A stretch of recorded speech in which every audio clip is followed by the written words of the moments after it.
নমস্কার। আজকের গল্প শ্রী বিভূতিভূষণ বন্দ্যোপাধ্যায় রচিত জলশত্রু। বৃদ্ধ মাধব শিরোমণি মশাই শিষ্য বাড়ি যাচ্ছিলেন। বেলা তখন 1টার কম নয়।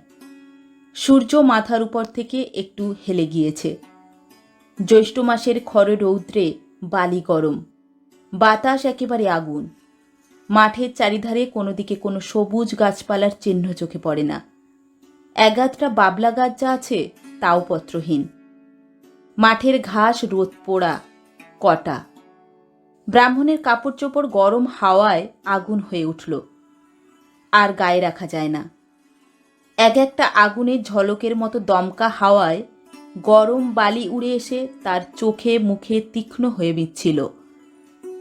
জ্যৈষ্ঠ মাসের দুপুরবেলা এ মাঠ পার হতে যাওয়া যে ইচ্ছে করে প্রাণ দিতে যাওয়ার সামিল, এ কথা নবাবগঞ্জের বাজারে তাকে অনেকে বলেছিল।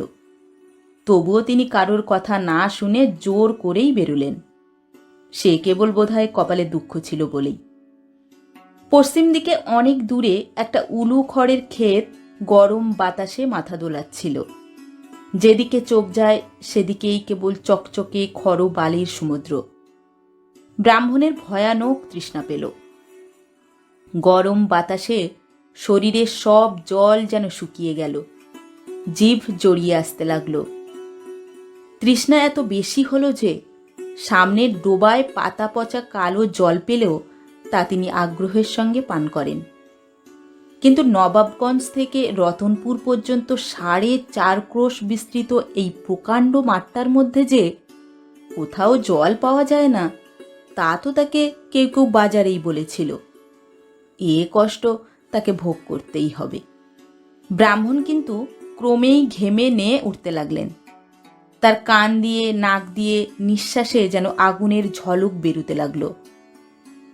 জিভ জোর করে চুষলেও তা থেকে আর রস পাওয়া যায় না, ধুলোর মতো শুকনো। চারিদিকে ধুধু মাঠ খড় রৌদ্রে যেন নাচছে, চকচকে বালিরাশি রোদ ফিরিয়ে দিচ্ছে। মাঝে মাঝে ছোট ছোট ঘূর্ণি হাওয়া গরম বালি ধুলোকুটো উড়িয়ে নাকে মুখে নিয়ে এসে ফেলছে। অসহ্য পিপাসায় তিনি চোখে ধোঁয়া ধোঁয়া দেখতে লাগলেন।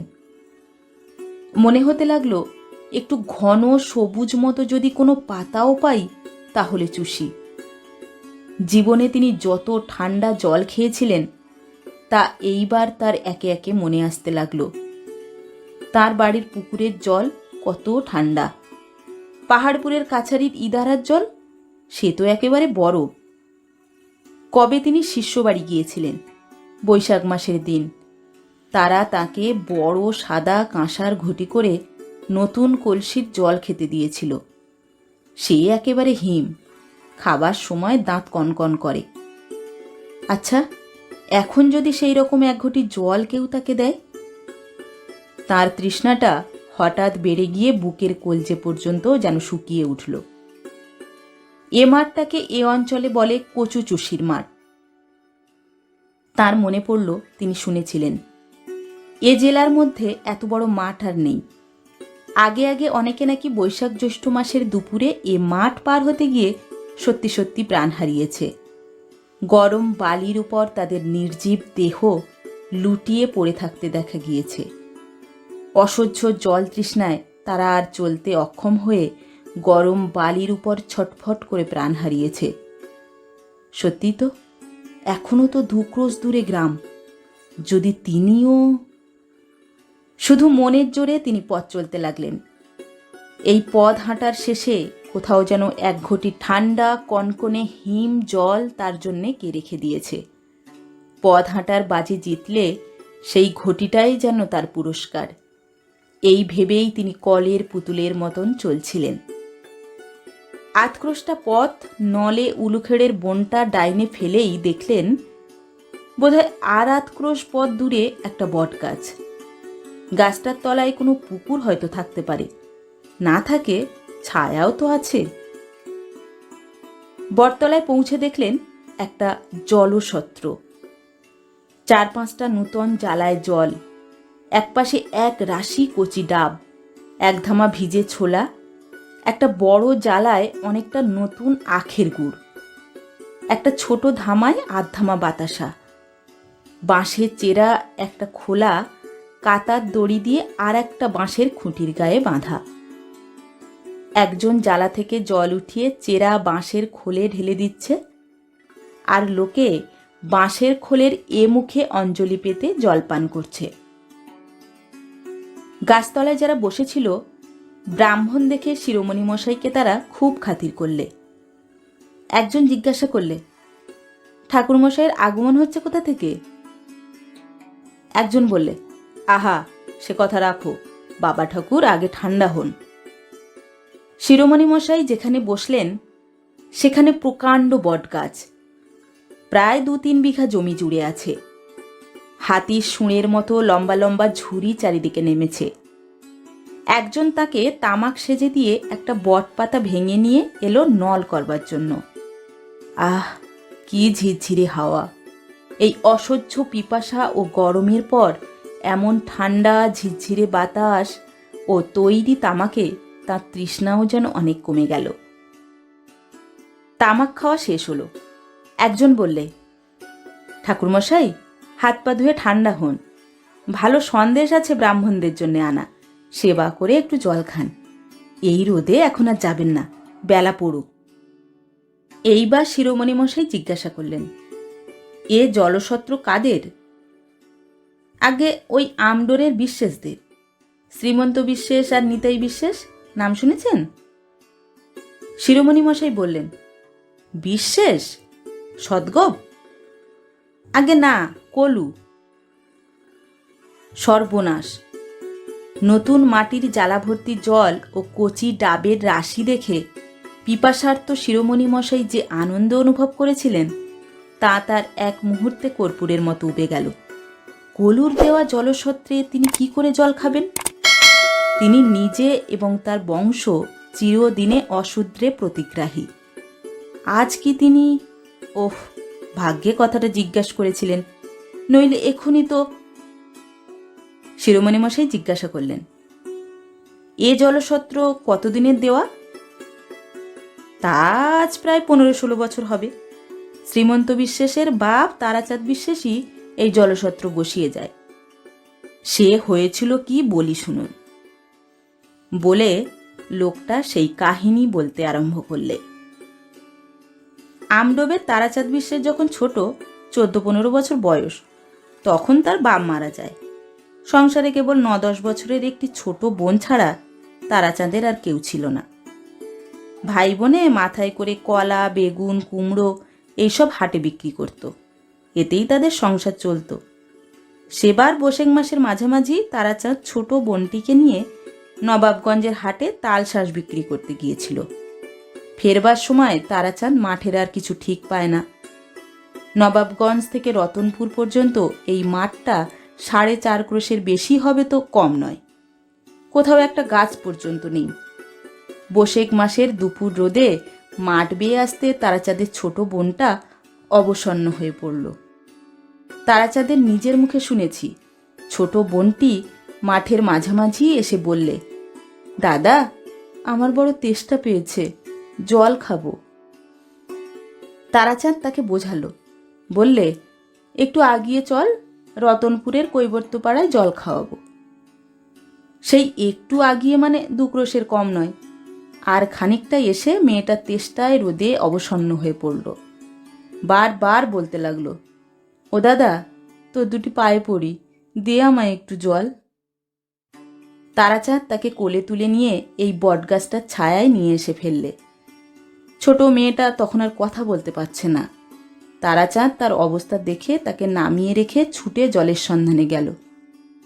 এখান থেকে 8 ক্রোশ তফাতে রতনপুরের কৈবর্তপাড়া থেকে 1 ঘটি জল চেয়ে এনে দেখে তার বোনটা গাছতলায় মরে পড়ে আছে। তার মুখে একটা কচুর ডগা। এই বটগাছটা তখন ছোট ছিল, ওরই তলায় অনেক কচু বন ছিল। তেষ্টায় যন্ত্রণায় মেয়েটা সেই বুনো কচুর ডগা মুখে করে তার রস চুষেছিল। সেই থেকে এই মাঠটার নাম হলো কচুচুষির মাঠ। তারাচাঁদ বিশ্বাস ব্যবসা করে বড়লোক হয়েছিল। শুনেছি নাকি তার সে বোন তাকে স্বপ্নে দেখা দিয়ে বলতো, দাদা, ওই মাঠের মধ্যে সকলের জল খাবার জন্যে তুই একটা জলসত্র করে দে। তাই তারাচাঁদ বিশ্বাস এখানে এই বটগাছটার পিতিষ্টে করে জলসত্র বসিয়ে গেছে। সে আজ 15-16 কি 20 বছরের কথা হবে। ঠাকুরমশাই, কচুচুষির মাঠের এ জলসত্র এদিকে সকলেই জানে। বলবো কি বাবা ঠাকুর, এমনও শুনেছি যে মাঠের মধ্যে জলতেষ্টায় বেঘুরে পড়ে ঘুরপাক খাচ্ছে এমন লোক নাকি কেউ কেউ দেখেছে। একটা ছোট মেয়ে মাঠের মধ্যে দাঁড়িয়ে বলছে, ওগো, আমি জল দেব, তুমি আমার সঙ্গে এসো। লোকটা তার কাহিনী শেষ করলে।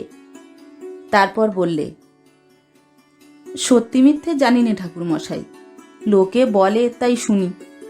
বৈশাখ মাসের দিন ব্রাহ্মণের কাছে মিথ্যে বলে কি শেষকালে। লোকটা 2 হাতে নিজের কান মলে কপালে 2 হাত ঠেকিয়ে এক প্রণাম করলে। বেলা পড়ে এলো। কত লোক জলসত্রে আসতে যেতে লাগলো। একজন চাষা পাশের মাঠ থেকে লাঙল ছেড়ে বটতলায় উঠল। ঘেমে সে নিয়ে উঠেছে। একটু বিশ্রাম করে সে তৃপ্তির সঙ্গে ছোলা, গুড় আর জল খেয়ে বসে গল্প করতে লাগলো। এক বুড়ি অন্য গ্রাম থেকে ভিক্ষা করে ফিরছিল। গাছতলায় এসে সে ঝুলি নামিয়ে একটু জল চেয়ে নিয়ে হাত পা ধুলে। একজন বললে, আব্দুলের মা, একটা ডাব খাবা? আব্দুলের মা একগাল হেসে বললে, তা দাও দিনি মরে, আজ একটা খাই, মরবো তো, খেয়েই মরি। একজন লোক পরনে টাটকা কোরা কাপড়ের উপর নতুন পাট ভাঙা ধপধপে সাদা টুইলের শার্ট, হাঁটু পর্যন্ত কাপড় তোলা, পায়ে এক পা ধুলো, বটতলায় এসে হতাশভাবে ধপ করে বসে পড়ল। কেউ জিজ্ঞাসা করলে, ছমিরুদ্দি মিয়া যে, আর ছানির দিন ছিল না? ছমিরুদ্দি সম্পূর্ণ ভদ্রতা সঙ্গত নয় এরূপ একটি বাক্য উচ্চারণ করে ভূমিকা ফেঁদে তার মোকদ্দমার একটি সংক্ষিপ্ত ইতিহাস বর্ণনা করে গেল এবং যে উকিলের হাতে তার কেস ছিল তার সম্বন্ধে এমন কতগুলো মন্তব্য প্রকাশ করলে যে তিনি সেখানে উপস্থিত থাকলে ছমিরুদ্দিনের বিরুদ্ধে আর একটা কেস হতো। তারপর সে পোয়াটা আখের গুড়ের সাহায্যে আতসের আন্দাজ ভিজে ছোলা উদরসাত করে এক ছিলিম তামাক খেয়ে বিদায় নিল। ক্রমে রোদ পড়ে গেল। বৈকালের বাতাসে কাছেরই একটা ঝোপ থেকে ডাঁসা খেজুরের গন্ধ ভেসে আসছিল। হলুদ রঙের সোঁদালি ফুলের ঝাড় মাঠের পেছনটা আলো করেছিল। একটা পাখি আকাশ বেয়ে ডানা মেলে চলেছিল, বউ কথা ক, বউ কথা ক। শিরোমণি মশাইয়ের বসে বসে মনে হলো 20 বছর আগে তার 8 বছরের পাগলি মেয়ে উমার মতোই ছোট একটি মেয়ে এই বটতলায় অসহ্য পিপাসার জল অভাবে বুনো কচুর ডাঁটার রস চুষেছিল। আজ তারই স্নেহ করুণা এই বিরাট বটগাছটার নিবিড় ডালপালায় বেড়ে উঠে এই জলকষ্টপীড়িত পল্লী প্রান্তরের একধারে পিপাসার্ত পথিকদের আশ্রম তৈরি করেছে। এরই তলায় আজ 20 বছর ধরে সে মঙ্গলরূপিণী জগদ্ধাত্রীর মতো 10 হাত বাড়িয়ে প্রতি নিদাগ মধ্যাহ্নে কত পিপাসাতুর পল্লী পথিককে জল যোগাচ্ছে। চারিধারে যখন সন্ধ্যা নামে, তপ্ত মাঠের পথ যখন ছায়াশীতল হয়ে আসে, তখনই কেবল সমস্ত দিনের পরিশ্রমের পর সে মেয়েটি অস্ফুট জ্যোৎস্নায় শুভ্র আঁচল উড়িয়ে কোন অজ্ঞাত ঊর্ধ্বলোকে তার নিজের স্থানটিতে ফিরে চলে যায়। তার পৃথিবীর বালিকা জীবনের ইতিহাস সে ভোলেনি। যে লোকটা জল দিচ্ছিল তার নাম চিনিবাস, যাতে সদ্গো। শিরোমণি মশাই তাকে বললেন, ওহে বাপু, তোমার ওই বড় ঘটিটা বেশ করে মেজে 1 ঘটি জল আমায় দাও। আর ব্রাহ্মণের জন্য আনা সন্দেশ আছে বললে না?